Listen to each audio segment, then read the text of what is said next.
Welcome back, all of you wonderful Austroflamm and Rika owners. Boy, this cold weather, this has just set us back on our heels in helping all of you out there that are in need to keep your home warm. I'm here today. Here I am in East Texas. Never would have thought we would be all bundled up and iced over like we are, but I guess the entire United States is this way. And Julie and I literally are experiencing anywhere from a dozen up to, I think, yesterday or the day before, we had over 24 individuals email us with problems. We had a couple emergencies to where it was their only heat source. Unfortunately, there's only so much that we can do over the internet or over the phone, which is going to lead me into my next statement here. During these times, I cannot speak on the phone. I apologize. I'm not trying to be rude here or disrespectful in any way. It's just that literally, in order to help you out there, figure out what the problems are that you're having, I have to email. And the reason why emailing is so good is it creates a thread or a record of what we've discussed. And let's say that you ask me a question and I get back to you and you don't write me back with a response for a couple of hours. Well, in that couple of hours, I could literally have a half dozen or more individuals that I'm helping, and that thread allows me to go back, look you up, and get back on track as to where we left off. So emailing, please, is the only way that I can contact or respond to anybody right now. Yesterday, I sat on the computer assisting individuals from around 9 o'clock in the morning until 7 o'clock at night, and talk about feeling punch drunk and loopy. I was just like totally brain dead, which, hey, that's what this is all about. We're here to assist you, keep you warm, and, you know, make sure that there's no dangerous situations out there of freezing, or especially letting the heat go out and your pipes freeze.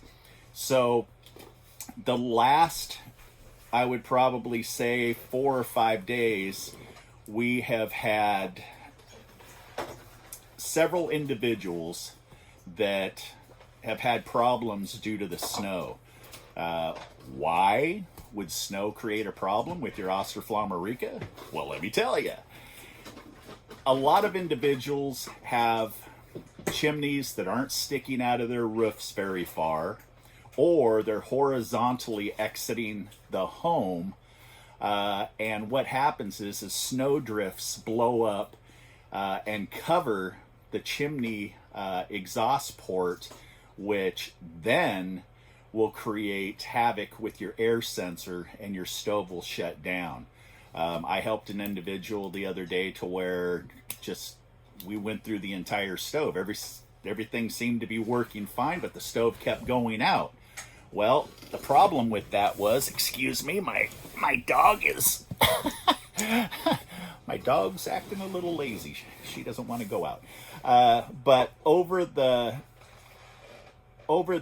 discussion of trying to help this person out, it finally came up to where I said, do you have, a horizontal or a vertical chimney system? Well, it happened to be a horizontal chimney system, and they had over 2 feet of snow, and the exhaust port was only about 18 inches, 20 inches off the ground. So a snowbank actually blew up, and when they started it up in the morning, it hadn't been running, so there was no melting of the snow, and it literally buried the pipe. That stove was not going to start no matter what, because if it doesn't have the proper ventilation, it's not going to run for you. If by chance it does start up and it does burn for you for a little bit, I can tell you you might get lucky and melt all the snow off, but you're probably going to experience that your stove is shutting down randomly, and you're going to be calling, or you're going to actually email us, and we're going to have to figure out if it has to be a snow issue. Another problem that's going on out there is individuals do have enough pipe that sticks out of their roof, but the problem is the chimney cap.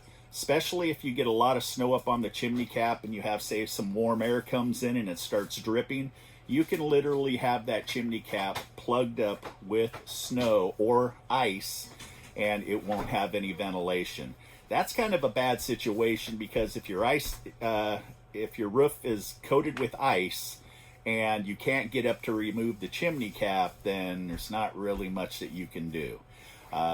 Don't try to put on your corkers or your golf cleats and try to scale that roof, guys. I've fallen off a couple of roofs thinking that my corkers were going to keep me on the roof, but unfortunately it didn't. Another thing that Julie and I experienced within the last couple of days is we had a customer that said all of a sudden their stove stopped running and water actually was coming down the inside of the chimney. Now, what we ended up finding out is that this was in an area that ended up receiving like 4 or 6 feet of snow within 24 hours.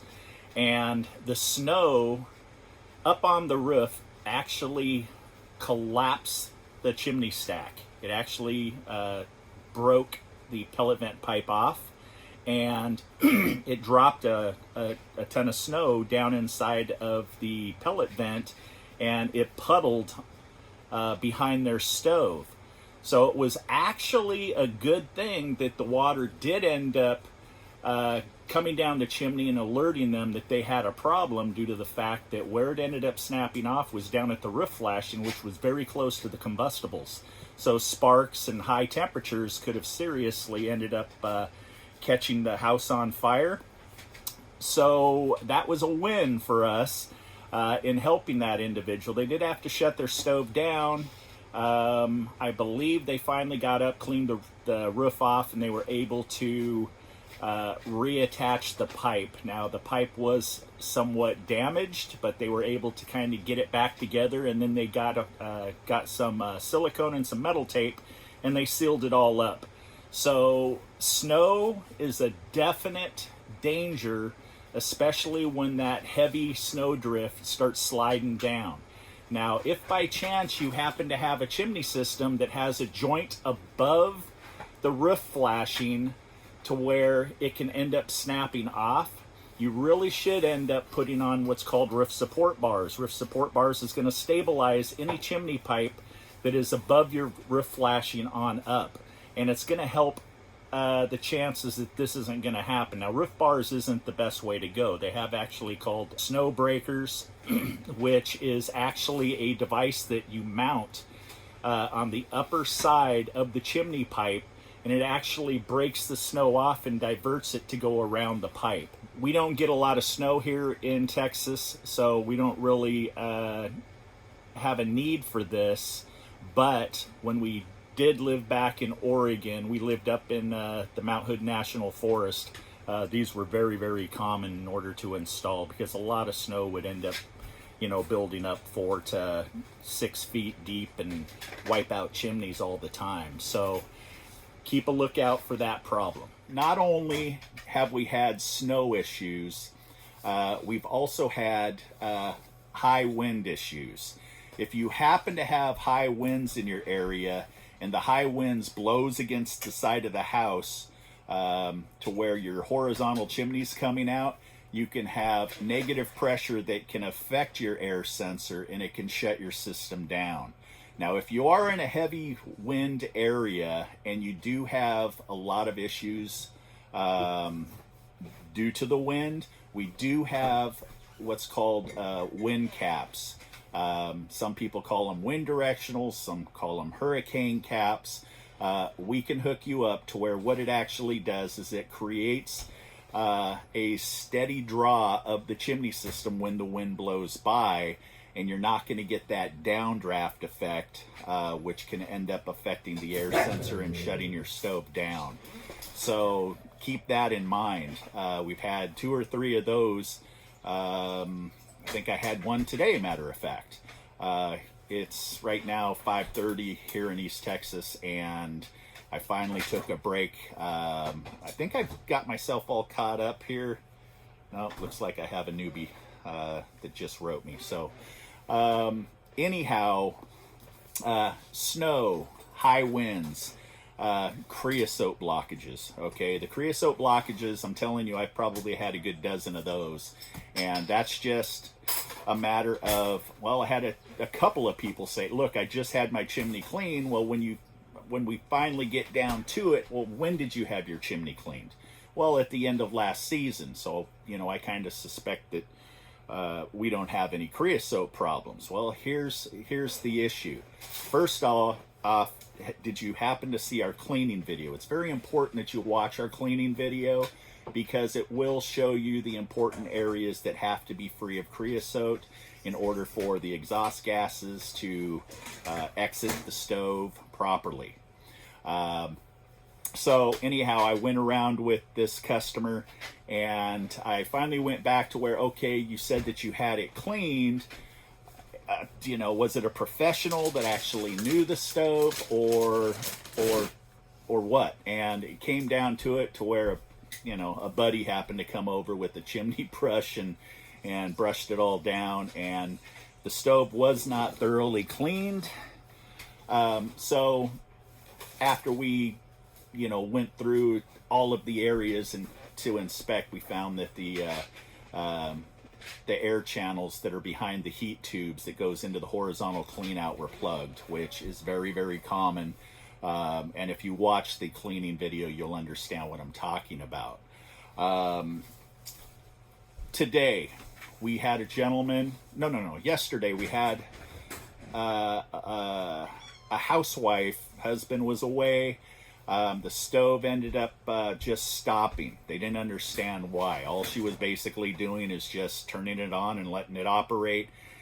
Shut it off for the night, went to turn it back on the next morning, and she couldn't figure out what happened. Well, literally, I know a lot of you out there are probably seeing this going, yep, that's me. I just shut it off, or I ran it out of pellets and then it wouldn't start again. This particular individual, we found that she had a broken wire on her air sensor. And we had two ladies, matter of fact, with a broken wire on the air sensor. These wires, or the wiring harness, gets brittle, especially on these stoves that are 30 plus years old. They just happen due to vibration, due to people getting in and cleaning the system. They'll accidentally break off one of the micro wires. Micro wires meaning that if you look at your air sensor, they have very, very fine, minute wires, and they can break, and they will break, and your stove will not operate properly. So that's the next thing to inspect if by chance that stove shuts down. So broken wires, loose wires. We had a couple of individuals to where the wires on the wiring block, and I'm talking about an Integra 1 here, wiggled themselves loose. They just from the vibrating over the years and so forth, they just came loose, and they did find loose wires that got them back up and running. So checking the wiring harness and the condition of the wires is very, very important, especially if it just stops and it's dead and it just won't operate, if it won't continue to run. A lot of problems with people saying, it goes through startup, and as soon as it hits that 12 to 16 minute mark, and remember, when I say 12 to 16 minute, it has to do with the EEPROM chip that you have on your board. That's for the Integra. The Rika, you're on a time system, but what I can say is that high limit and low limit snap discs are going out. And here's the thing. If your stove ever overheats, a high limit switch gets weak. That triggering of the device, of the sensor, gets weak, and then it will either stay stuck, open, or closed. And that's just the nature of the part. It gets old, it slows down, and then it slowly starts not working properly, and then next thing you know, it just shuts off. So remember that if you watch some of the videos in troubleshooting, you'll see where I talk about jumping the load limit, especially upon startup. And this is for you out there to where, again, I started to say it and squirreled off, is after 12 to 16 minutes, your stove will end the startup mode and then it'll just go into shutdown mode. Okay, the shutdown mode is almost guaranteed every single time a low limit snap disc. A high limit snap disc, most of the time when it goes out, the stove will die altogether, or what you'll find is the stove will stop feeding pellets. So if you end up jumping that high limit snap disc, you will be able to find out if your auger is going to run again or not. And I'm doing everything off of memory here, so if I do a lot of humming and oohing and ahhing, it just happens to be I don't have a script. But I do have a little note here. A lot of wet pellets. A lot of individuals keep their pellets outside or in areas to where they can get rained upon. Wet pellets is it's just one of those things to where part of the bag could, be burning really well, and then the next thing you know, part of the bag that was exposed to the elements could all of a sudden get cycled into the hopper to where it's dropping. Next thing you know, they're not burning properly and the stove's going out. So purchasing fresh pellets is going to help you eliminate that problem, obviously. Flat out bad parts. Parts give up. When you use something, that's when, you're not going to know that you have a bad part in the summertime when you're not using your stove. So this time of year, bad parts are going out left and right. Air sensors, auger motors, convection and combustion fans, obviously is the main issues that we're having in replacing the parts. Now, unfortunately, I'm going to say this, and I have to say this in regards to a customer that I talked to. He ended up getting, and if you see some of our videos, especially the video on our new igniter that we have, that we created, we went through the R&D, and in my mind, we have the best igniter out there. It's got a 3-year warranty. We stand behind it. But the cheap igniters that are out there that people are picking up for, $40, $60, $50. And I think there's even some guy out there that's, I don't know, he's just got a generic igniter from China. And, they're having issues to where these things are burning out left and right. But here's the problem. When they burn out, they have a tendency to create a surge. And what normally happens is the motherboard or the fuse will go out. And that can be very costly. I just had to make this really quick. I was sitting here, I'm helping all these customers, I've been talking to Julie, and I said, I gotta throw this out there, especially the snow issue. The snow is creating a lot of problems. So remember that if your stove is all of a sudden starting to act up after a heavy downfall of snow, just make sure that you look at your chimney cap, whether it's a horizontal exhaust or a vertical, choke on my tongue here, or a vertical exhaust that gets covered up with snow or ice. Expediting parts to you, we are doing a lot of that right now, and that's for individuals that need heat and they need it yesterday. We can overnight you the parts. Don't be all freaked out when you hear what they're charging for overnight costs, because, it's enough to choke a horse. But when it comes to keeping your pipes from freezing or keeping your home warm, then we're willing to take the extra measures of heading to UPS, FedEx, or wherever. We don't really like UPS because you've seen the shipping damage video, and we try not to use them any more than we have to. But if it is what it is. So again, you guys stay safe out there. We love y'all. We appreciate all the wonderful comments. And my Cowboys, they got waxed. Peace.